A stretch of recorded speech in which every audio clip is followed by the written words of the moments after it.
ઓમ શ્રી ગણેશાય નમઃ. જય શ્રી કૃષ્ણ મિત્રો. આજે આપણે સાંભળીશું નરસિંહ જયંતીના પવિત્ર દિવસ પર નરસિંહ અવતારની કથા. ભગવાન શ્રી હરિનો નરસિંહ અવતારની કથા. ઓમ નમો ભગવતે વાસુદેવાય. ભગવાન શ્રી હરિ વિષ્ણુ હંમેશા તમારી સર્વ મનોકામના પૂરી કરે અને તેમની કૃપા સદાય આપણા ઉપર બની રહે એવી પ્રાર્થના સાથે ચાલો આપણે વાર્તા સાંભળીએ. એવી પ્રાર્થના છે મારી પ્રભુને. મિત્રો, વિડીયો સારો લાગે તો શેર કરજો, લાઈક કરજો અને આ ચેનલને સબસ્ક્રાઈબ કરવાનું ભૂલશો નહીં. આ ચેનલને સબસ્ક્રાઈબ જરૂર કરી દેજો. બોલો નરસિંહ ભગવાનની જય. વૈશાખ માસની શુક્લ પક્ષની 14ના દિવસે નરસિંહ ભગવાનની જયંતી મનાવવામાં આવે છે. નરસિંહ અવતાર ભગવાન શ્રી હરિ વિષ્ણુનું 10 અવતારોમાંથી ચોથો અવતાર છે. તેમનું શરીર નર જેવું અને મુખ સિંહ જેવું છે, માટે તેમનું નામ નરસિંહ પડ્યું. પુરાણો અનુસાર આ પાવન પવિત્ર દિવસે શ્રી હરિ વિષ્ણુ ભગવાન ભક્ત પ્રહલાદની રક્ષા કરવા માટે નરસિંહ રૂપમાં અવતાર લીધો હતો. દૈત્યોના રાજા હિરણ્યકશ્યપનો વધ કરીને ધર્મની રક્ષા કરવા માટે આ દિવસે ભગવાન નરસિંહના જયંતીના રૂપમાં બહુ ધૂમધામથી મનાવવામાં આવે છે. વૈશાખ માસની શુક્લ પક્ષની 14મા દિવસે ભગવાન શ્રી હરિએ નરસિંહ અવતાર ધર્યો હતો. તો પૌરાણિક કથા અનુસાર મહર્ષિ કશ્યપની પત્ની દક્ષ રાજા દિતિના ગર્ભથી 2 મહાન પરાક્રમી બાળકોનો જન્મ થયો. એમાં મોટાનું નામ હિરણ્યકશ્યપ અને નાનાનું નામ હિરણ્યાક્ષ હતું. બંને ભાઈઓમાં બહુ પ્રેમ હતો અને બંને મહાબળી, શક્તિશાળી, અતિ પરાક્રમી, અમિત પરાક્રમી અને આત્મબળથી સંપન્ન હતા. બંને ભાઈઓએ દેવતાઓને યુદ્ધમાં પરાજિત કરીને સ્વર્ગ પર અધિકારી જમાવી લીધો હતો. એક સમયની વાત છે, જ્યારે હિરણ્યાક્ષે પૃથ્વીને પાતાળમાં લઈ જઈને સંતાડી દીધી, ત્યારે ભગવાન વિષ્ણુએ વરાહ અવતાર લઈને પૃથ્વીની રક્ષા માટે હિરણ્યાક્ષનો વધ કરી દીધો. તેના પ્રિય ભાઈના હિરણ્યાક્ષના વધથી દુઃખી થઈને હિરણ્યકશ્યપ મંદરાચલ પર્વત પર ચાલ્યો ગયો તપ કરવા માટે. તે ભગવાન વિષ્ણુ સાથે તેના ભાઈનો બદલો લેવા માંગતો હતો, માટે બ્રહ્માજીની ઘોર તપસ્યા કરવા લાગ્યો. ઓમ બ્રહ્મદેવાય નમઃ, ઓમ બ્રહ્મદેવાય નમઃ કરીને તપસ્યા કરે છે. આ બાજુ ઇન્દ્રદેવ વિચારે છે કે આ જ સાચો સમય છે દૈત્યોને પરાસ્ત કરવાનો. તો એમાંથી અગ્નિદેવ બોલ્યા, બીજા બધા દેવતાઓ પણ બોલ્યા, તો પછી ચાલો આપણે દૈત્યો પર આક્રમણ કરી દઈએ. આમ વિચાર કરી યોજના બનાવીને દેવતાઓએ હિરણ્યકશ્યપના રાજ્ય પર આક્રમણ કરી દીધું અને તેમને રાજ્ય વિહીન કરી દીધા. દૈત્યગણ આ યુદ્ધમાં પરાજિત થઈને પાતાળ લોકમાં ભાગી ગયા. તો દેવતાઓ ઇન્દ્રદેવને કહે છે કે લાગે છે કે બધા જ દેવતા ડરીને પાતાળ લોક ભાગી ગયા છે, છુપાઈ ગયા છે. માત્ર હિરણ્યકશ્યપની પત્ની કયાધુ મહેલમાં બચી છે. ઇન્દ્રદેવ બોલ્યા કે કયાધુને બંદી બનાવી દો. પછી દેવરાજ ઇન્દ્રએ હિરણ્યકશ્યપના મહેલમાં પ્રવેશ કર્યો અને તેની પત્ની કયાધુને બંદી બનાવી દીધી. કયાધુ કરગરવા લાગી, બચાવો, કોઈ મારી રક્ષા કરો. એ કરગરતી હતી, મને છોડી દો, છોડી દો. દેવરાજ ઇન્દ્ર બોલ્યા, નહીં નહીં, અમે એક દૈત્યની પત્નીને ન છોડી શકીએ. આ તો અમારા દેવતાઓ માટે હાનિકારક છે. પછી દેવરાજ ઇન્દ્ર કયાધુને બંદી બનાવી લઈને જઈ જ રહ્યા હોય છે, તો રસ્તામાં તેમને નારદ મુનિ મળ્યા અને નારદ મુનિ બોલ્યા, નારાયણ નારાયણ, હે દેવરાજ ઇન્દ્ર, કયાધુને ક્યાં લઈ જઈ રહ્યા છો? ઇન્દ્રદેવ બોલ્યા, હે નારદજી, હે દેવર્ષિ, કયાધુના ગર્ભમાં હિરણ્યકશ્યપનો અંશ છે. જો તે જીવતું રહેશે તો એક દૈત્ય વધારે જન્મ લેશે. હું આવું ક્યારેય નહીં થવા દઉં. એટલે ઇન્દ્રદેવને કહે છે, નારદજી બોલ્યા, હે દેવરાજ ઇન્દ્ર, કયાધુના ગર્ભમાં જે બાળક છે, જે પડી રહેલો છે બાળક, તે આગળ જઈને ભગવાન વિષ્ણુનો પરમ ભક્ત બનશે. આ બાળકને મારવું તે તમારી શક્તિની બહારની વાત છે, માટે કયાધુને છોડી દો. નારદજીના આવું કહેવાથી કથનનું માન રાખી ઇન્દ્રદેવે કયાધુને છોડી દીધી અને પાછા ચાલ્યા ગયા. નારદજી કયાધુને એના આશ્રમમાં લઈ આવ્યા અને બોલ્યા, દીકરી, તું અહીં આરામથી રહે. તારો પતિ હિરણ્યકશ્યપ તેની તપસ્યા પૂરી કરીને જ્યાં સુધી ન આવે ત્યાં સુધી તું સુખપૂર્વક આ આશ્રમમાં રહે. કયાધુ બોલી, હે દેવર્ષિ નારદ, તમે મારી અને મારા આવનારા બાળકની રક્ષા કરી છે. હું સદાય તમારી આભારી રહીશ.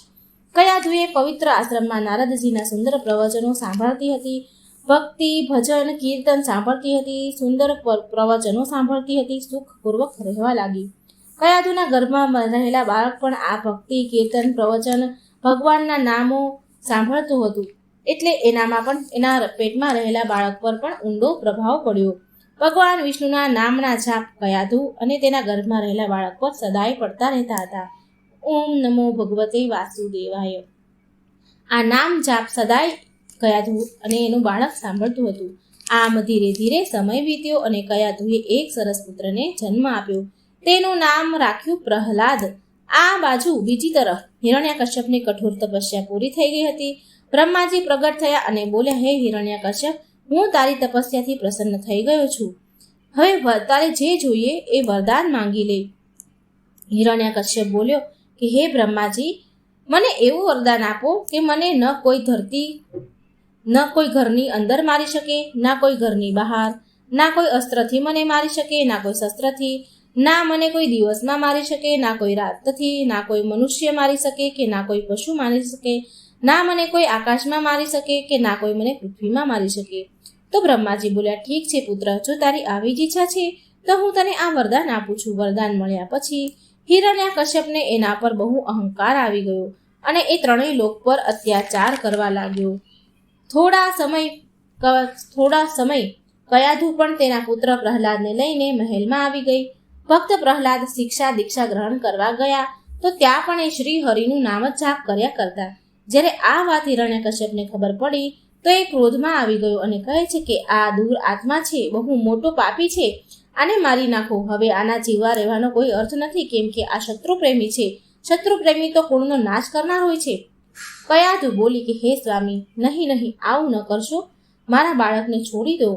સ્વામી, મારા બાળકને છોડી દો, આ તમારો પુત્ર છે. સૈનિકોએ પ્રહલાદને અનેક પ્રકારથી મારવાની કોશિશ કરી, ઘણી યાતનાઓ આપી, પણ તેમના બધા જ પ્રયાસ શ્રી હરિની કૃપાથી અસફળ રહેતા હતા. હિરણ્યકશ્યપુ પ્રહલાદના હાથ પગ બાંધીને સમુદ્રમાં ફેંકાવી દે છે, ઝેરીલા સાપો કરડાવે છે, પર્વતોના ઊંચા શિખરો ઉપરથી નીચે ફેંકાવે છે, પણ ભગવાન વિષ્ણુના આશીર્વાદથી પ્રહલાદને કંઈ જ થતું નથી. ઝેરેલું ભોજન પણ જમાડે છે, પણ એ ભોજનની અસર પણ પ્રહલાદ પર કોઈ પડતી નથી. જ્યારે પ્રહલાદને મારવાના બધા જ ઉપાયો નિષ્ફળ ગયા ત્યારે હિરણ્યકશ્યપની બહેન હોળિકા આવી. તેની પાસે આવીને બોલી, ભાઈ, તમે ચિંતા ન કરો, હું પ્રહલાદને ખોળામાં લઈને અગ્નિમાં બેસી જઈશ. તમને યાદ છે ને કે મારી પાસે બ્રહ્માજી દ્વારા દીધેલી એક ચાદર છે, જેને ઓઢીને મારી ઉપર કોઈ અગ્નિનો પ્રભાવ નથી પડતો. તો હું ખોળામાં લઈને બેસી જઈશ એટલે પ્રહલાદ અગ્નિમાં બળી જશે. હિરણ્યકશ્યપ બોલ્યો કે બહેન હોળિકા, હું હમણાં જ મારા સૈનિકોને આદેશ આપું છું કે અગ્નિ પ્રગટાવી તૈયાર કરે, બધો પ્રબંધ કરે. ત્યાર પછી હોળિકા પ્રહલાદને લઈને સળગતી અગ્નિમાં જઈને બેસી ગઈ. ઈશ્વરની કૃપાથી પ્રહલાદને તો કંઈ થયું નહીં, પણ હોળિકા બળીને ભસ્મ થઈ ગઈ. આ ખબર જ્યારે હિરણ્યકશ્યપને મળી તો બોલ્યા, શું મારી બહેન હોળિકા બળીને ભસ્મ થઈ ગઈ છે? તમે અત્યારે પ્રહલાદને બોલાવી મારી સામે હાજર કરો. સૈનિકો પ્રહલાદને લઈ આવ્યા. પ્રહલાદે તેના પિતાને પ્રણામ કર્યા અને બોલ્યો, હે પ્રણામ પિતાજી, જય શ્રી હરિ, જય શ્રી હરિ. હિરણ્યકશ્યપુને આવું કહ્યું એટલે હિરણ્યકશ્યપ કહે છે કે દુષ્ટ પાપી, મારી સામે ઊભો રહીને તું શ્રી હરિનું નામ લઈ રહ્યો છે, તારો એ ઈશ્વર ક્યાં છે? પ્રહલાદ બોલે છે, પિતાજી, શ્રી હરિ તો અહીં પણ ઉપસ્થિત છે, અહીં બધે જ ઉપસ્થિત છે. શ્રી હરિ કણ કણમાં વાસ કરે છે. તો હિરણ્યકશ્યપુ તેના પિતા કહે છે કે તો શું હું તારો શ્રી હરિ અહીં મહેલમાં પણ ઉપસ્થિત છે? પ્રહલાદ બોલ્યો, હા પિતાજી, શ્રી હરિ આ મહેલમાં પણ છે. તો હિરણ્યકશ્યપ બોલે છે, જો તે અહીં છે તો મને આ થાંભલામાં કેમ નથી દેખાતો? શું તારો વિષ્ણુ આ થાંભલામાં પણ છે? પ્રહલાદ બોલ્યો, હા પિતાજી, મને તો આ થાંભલાપણમાં પણ શ્રી હરિ દેખાય છે. પછી તેના પિતાજીએ સૈનિકોને આદેશ આપ્યો કે આ વિષ્ણુ ભક્ત પ્રહલાદને આ થાંભલા સાથે બાંધી દો. જોઉં છું કે તેનો શ્રી હરિ કેવી રીતે બચાવે છે તેને. આ સાંભળી કયાધુ દોડીને આવી અને હિરણ્યકશ્યપને વિનંતી કરવા લાગી, સ્વામી, આ બાળક છે, એને છોડી દો. હું તમને વિનંતી કરું છું, આ મારા પુત્રને છોડી દો. તો એ બોલ્યો, હિરણ્યકશ્યપુ કહે છે, નહીં, આવું ન થઈ શકે. જો તેનો હરિ બચાવવા માંગતો હશે ને તો આ થાંભલામાંથી બહાર આવશે. પ્રહલાદ આંખો બંધ કરીને જય શ્રી હરિ નામનો જાપ કરી રહ્યો હતો. આ જોઈને ક્રોધમાં આવીને હિરણ્યકશ્યપે તેને પોતાને સંભાળી ન શક્યો, તેનો ગુસ્સા પર એ કાબુ ન કરી શક્યો, એટલે તેણે બહુ જોરમાંથી એ થાંભલા ઉપર ગદાથી વાર કર્યો. પછી એ થાંભલામાંથી વિચિત્ર પ્રાણી બહાર નીકળ્યું. તેનું અડધું શરીર મનુષ્યનું અને અડધું શરીર સિંહનું હતું. આ જોઈને બધા જ ચોંકી ગયા, ડરી ગયા. અને આ જ શ્રી હરિ વિષ્ણુનો નરસિંહ અવતાર હતો. તેમનું રૂપ બહુ ભયંકર હતું. વિકરાળ રૂપધારી ભયંકર અવાજથી ગર્જના કરી રહ્યા હતા. તેની નજીક જવાનું સહાય કોઈનીથી થતું ન હતું. એનું રૂપ એટલું વિકરાળ હતું, એ એવી ગર્જના કરી રહ્યા હતા કે કોઈનું સાહસ જ નહોતું કે એની પાસે કોઈ જાય. આ જોઈને હિરણ્યકશ્યપ ગદા લઈને નરસિંહ ભગવાન પર તૂટી પડ્યો. બંને વચ્ચે બહુ યુદ્ધ થયું. નરસિંહ ભગવાને હિરણ્યકશ્યપને પંજો મારી પકડી લીધો અને ઘસીને મહેલની ચોખટ પર એટલે કે ઉમરામાં લઈ ગયા. ઉમરામાં જઈને ખોળામાં લઈને બેસી ગયા અને બોલ્યા, હિરણ્યકશ્યપ, બ્રહ્માજીના વરદાનનો આદર કરતા હું તારો વધ કરી રહ્યો છું. ના અત્યારે દિવસ છે, ના રાત છે, આ સંધ્યા વેળા છે. ના ઘરની અંદર છે તું કે ના ઘરની બહાર છે. હું તને ઉમરામાં મારી રહ્યો છું. ના હું મનુષ્ય છું કે ના હું પશુ છું. મારું અડધું શરીર મનુષ્યનું અને અડધું શરીર પશુનું છે. હું તને કોઈ અસ્ત્રથી કે ન કોઈ શસ્ત્રથી મારી રહ્યો છું. હું તને મારા નખોથી મારી રહ્યો છું. આટલું કહીને નરસિંહ ભગવાને તેના નખોથી હિરણ્યકશ્યપના કાળજાને ફાડીને પૃથ્વી પર ફેંકી દીધો. ત્યાં ઉભેલા અસુરો અને દૈત્યો પણ ભગવાને બધાને મારી નાખ્યા. ભગવાન નરસિંહના ક્રોધ વધારે ને વધારે વધતો જ ગયો. તે હિરણ્યકશ્યપના સિંહાસન પર બિરાજમાન થયા અને ખૂબ ઊંચેથી ગર્જના કરવા લાગ્યા. ક્રોધપૂર્વક ગર્જના કરી રહ્યા હતા. કોઈનું પણ સાહસ ન હતું કે તેની પાસે જાય, એમને શાંત કરે. દેવોના આગ્રહ કરવાથી મા લક્ષ્મી નરસિંહ ભગવાન પાસે આવ્યા. ભગવાનનું ઉગ્ર રૂપ જોઈને મા લક્ષ્મી પણ ભયભીત થઈ ગયા. પછી બ્રહ્માજીએ પ્રહલાદને કહ્યું કે હે પુત્ર પ્રહલાદ, હવે તું જ ભગવાન નરસિંહને શાંત કરી શકે એમ છે. જા, એની નજીક જા. પ્રહલાદ ભગવાનની નજીક ગયો અને હાથ જોડીને તેમના ચરણો પાસે બેસી ગયો અને ભગવાન નરસિંહના ક્રોધને શાંત કરે છે. ભગવાનનું જપ કરે છે, નામ લે છે.